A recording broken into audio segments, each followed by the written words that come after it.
വളരെ പ്രത്യേകതയുള്ള ഒരു ടെക്സ്റ്റ് ബുക്കാണ് ഒരു അച്ഛൻ മകന് സമ്മാനമായി നൽകിയത്.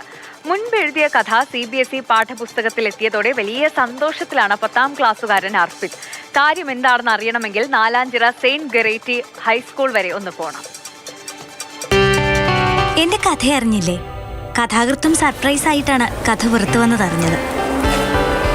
ഒരു സമ്മാനം തരട്ടെ? എന്താ? എന്റെ കഥയല്ലേ?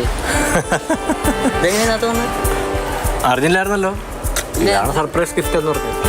എഴുത്തുകാരുടെ കഥയും കവിതയും ഒക്കെ പാഠപുസ്തകത്തിൽ വരും. അത് വലിയ എഴുത്തുകാരനായാലും ചെറിയ എഴുത്തുകാരനായാലും. ഇപ്പം മോനൊരു വലിയ എഴുത്തുകാരനായി മാറി. സംസാരിക്കുന്ന പെൻസിൽ, ഇത് പാഠപുസ്തക കമ്മിറ്റിക്ക് ഇഷ്ടപ്പെട്ടു, CBSEയുടെ. അതുകൊണ്ടാണ് അവർ സെലക്ട് ചെയ്തത്.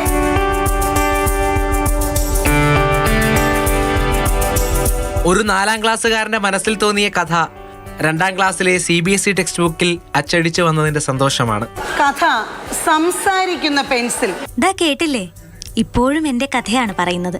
സ്കൂളിലെ ഡെസ്കിൽ കൈമടക്കിയിരിക്കുന്ന സണ്ണിക്കുട്ടനെ നോക്കിക്കൊണ്ട് ഇരിക്കുകയായിരുന്നു അവന്റെ പെൻസിൽ.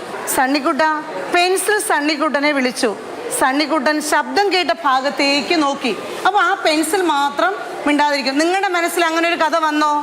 അപ്പോൾ ഈ കഥ എഴുതാനുണ്ടായ സാഹചര്യം അർപ്പിത് പറയും അല്ലേ?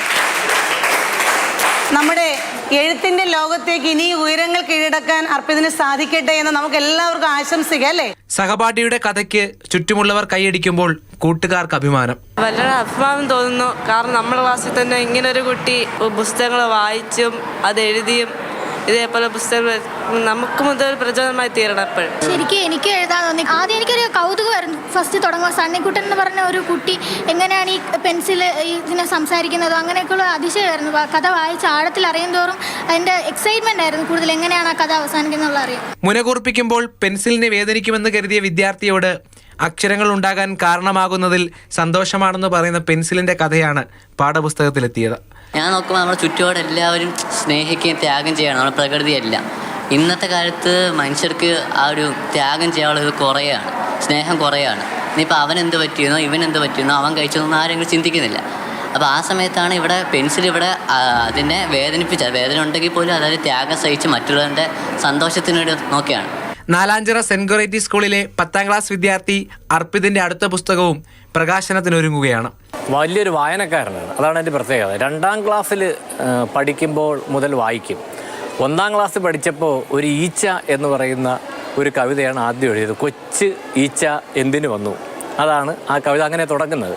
അനിയന്മാരും അനിയത്തിമാരും തൻ്റെ കഥയറിഞ്ഞ് പഠിക്കാൻ തുടങ്ങുന്നതിൻ്റെ സന്തോഷത്തിലാണ് എഴുത്തുകാരനായ വിദ്യാർത്ഥി.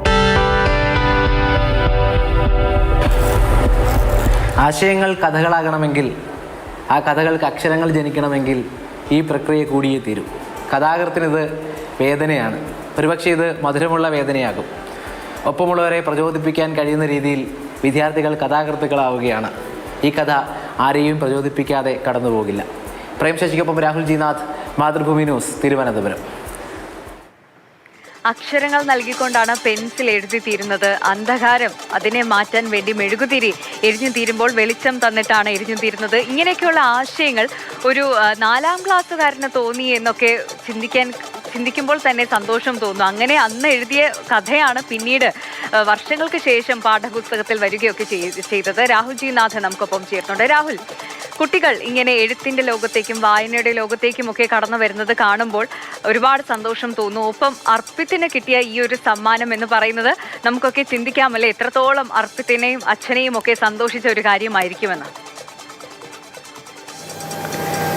എല്ലാ സ്റ്റോറിയിലേക്ക് എടുത്ത് കടക്കുമ്പോൾ നമുക്ക് മുന്നിലുണ്ടാകുക ഒരു വരി മാത്രമായിരിക്കും. ഇവിടെ 6ാം ക്ലാസ്സിൽ ഒരു കഥ എഴുതുന്നു. അത് CBSE ടെക്സ്റ്റ് ബുക്കിലെ പാഠപുസ്തകത്തിലെ 2ാം ക്ലാസ്സുകാർക്ക് പഠിക്കാൻ ഒരു പാഠമായി വരുന്നു. ഇന്ന് ആ വിദ്യാർത്ഥി 10ാം ക്ലാസ്സിലാണ് എന്ന് പറഞ്ഞുകൊണ്ടാണ് ഞങ്ങൾ നാലാഞ്ചിറ സെന്റ് ഗറേറ്റി സ്കൂളിലേക്ക് പോകുന്നത്.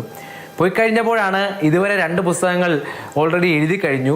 3-ാം പുസ്തകം പണിപ്പുരയിലാണ്. അതും ഏതാണ്ട് അടുത്ത ദിവസങ്ങളിൽ തന്നെ പ്രകാശനം ചെയ്യും എന്ന് പറയുമ്പോൾ ഇക്കാലത്ത് ഒരു 10ാം ക്ലാസ്സുകാരൻ്റെ വായനയുടെ വലിപ്പം, അവൻ മുന്നോട്ട് വയ്ക്കുന്ന ആശയങ്ങളുടെ വലിപ്പമൊക്കെ മനസ്സിലാക്കാൻ കഴിഞ്ഞത് എന്നുള്ളതാണ്. കാരണം സംസാരിക്കുന്ന പെൻസിൽ എന്നുള്ളത് തന്നെയാണ് ടാഗ് ലൈൻ, അത് തന്നെയാണ് ആകർഷണവും. ഇന്ന് ഒരു കഥാകൃത്തായ സഹപാഠിക്കൊപ്പം പഠിക്കുന്നതിന് അഭിമാനമൊക്കെ കുട്ടികളുടെ വാക്കുകളുണ്ട്. എന്തുകൊണ്ട് ഞങ്ങൾക്ക് എഴുതിക്കൂടാ? മത്സര വേദികൾക്കപ്പുറം കഥാരചനാ മത്സരത്തിന് ഇരിക്കുമ്പോൾ മാത്രമല്ല, കഥ നമുക്ക് ഏത് ഘട്ടത്തിലും എഴുതാം. കഥ എഴുതിയാൽ അത് മുന്നിലേക്ക് വെക്കാൻ, അതിനെ ഏറ്റെടുക്കാൻ കുറേയധികം ആളുകൾ ചുറ്റുപാടുമുണ്ട്, നല്ല സംവിധാനമുണ്ട് എന്നുള്ള തിരിച്ചറിവ് തന്നെയാണ് ഏറ്റവും പ്രധാനം. അച്ഛൻ്റെയൊക്കെ അഭിമാനം, അച്ഛൻ്റെയൊക്കെ സംസാരിക്കുമ്പോൾ ആ വാക്കുകളുണ്ടാകുന്ന അഭിമാനവും സന്തോഷമൊക്കെ നമുക്ക് അറിയാൻ കഴിയുന്നുണ്ട്. അച്ഛനും ഈ പറഞ്ഞതുപോലെ ആദ്യഘട്ടത്തിൽ ഈ CBSE പാഠപുസ്തകവുമായി ബന്ധപ്പെട്ട ആളുകൾ വിളിക്കുന്നു. അപ്പോഴും മകനോട് ഇത് പറഞ്ഞില്ല. അച്ചടിച്ച് വരട്ടെ, റിവ്യൂ കമ്മിറ്റിയൊക്കെ പാസ്സായി അച്ചടിച്ച് വരട്ടെ, അപ്പോൾ മാത്രം അറിയിക്കാമെന്നും പറഞ്ഞ് സർപ്രൈസായി ഔട്ട് ഓഫ് സിലബസ്, ആ സിലബസിലില്ലാത്തൊരു പുസ്തകം കൊണ്ട് കൊടുക്കുന്നു. അപ്പോൾ അവൻ അത്ഭുതമായി, എന്താണ് ഇതിലുള്ളതെന്ന്. ആ മറിച്ച് നോക്കിയ നിമിഷമായിരിക്കും ജീവിതത്തിൽ അച്ഛനും മകനും മറക്കാത്ത അമൂല്യമായ നിമിഷം. ആ നിമിഷം ഒരു പരിധിവരെ നമ്മൾ പകർത്താൻ ശ്രമിച്ചിട്ടുണ്ട് എന്നുള്ളത് തന്നെയാണ്. പക്ഷേ അതൊന്നും അതിനടുത്ത് പോലും വരില്ല. പക്ഷേ ആ നിമിഷം പ്രേക്ഷകർക്ക് ലഭിക്കണം എന്നുള്ളത് നമ്മുടെ ഒരു ആഗ്രഹമായിരുന്നു. അപ്പോൾ അത്തരം നിമിഷങ്ങൾ പല കുട്ടികളും വിദ്യാർത്ഥികളും പാഠപുസ്തകത്തിന് പുറത്തേക്ക് എഴുത്തുകാരാകുന്നു, പുസ്തകം പ്രകാശനം ചെയ്യുന്നു, പാട്ട് പാടുന്നു, നൃത്തം ചെയ്യുന്നു, പല അന്താരാഷ്ട്ര വേദികളിലും എത്തുന്നു എന്ന് പറയുമ്പോൾ ആ സന്തോഷം ഉണ്ടാകുന്ന നിമിഷമാണ് ഇപ്പോൾ എന്തായാലും മനോഹരമായി നിൽക്കുന്നത്. പൊതുവിദ്യാഭ്യാസത്തിന് കീഴിൽ എത്രമാത്രം അങ്ങനെ അതിമനോഹരമായ ഒരു നിമിഷം റീക്രിയേറ്റ് ചെയ്യാൻ നമ്മൾ ശ്രമിച്ചു. പ്രേക്ഷകരിലേക്ക് അത് എത്തിക്കാനുള്ളൊരു ശ്രമമാണ് ആദ്യം ആ സ്റ്റോറിയിൽ കണ്ടത്. എന്തായാലും അർപ്പിത് ഇനിയും എഴുത്ത് തുടരട്ടെ, ഒരുപാട് കഥകൾ അർപ്പിത്തിന് എഴുതാൻ സാധിക്കട്ടെ. അതൊക്കെ ഇതുപോലുള്ള പാഠപുസ്തകങ്ങളിൽ അച്ചടിച്ച് വരാനും അത് കാണാനും സന്തോഷിക്കാനുമുള്ള ഭാഗ്യം അർപ്പിത്തിനും പാരൻസിനും ടീച്ചേഴ്സിനും ഒക്കെ ഉണ്ടാകട്ടെ എന്ന് കൂടി ആശംസിക്കുകയാണ്.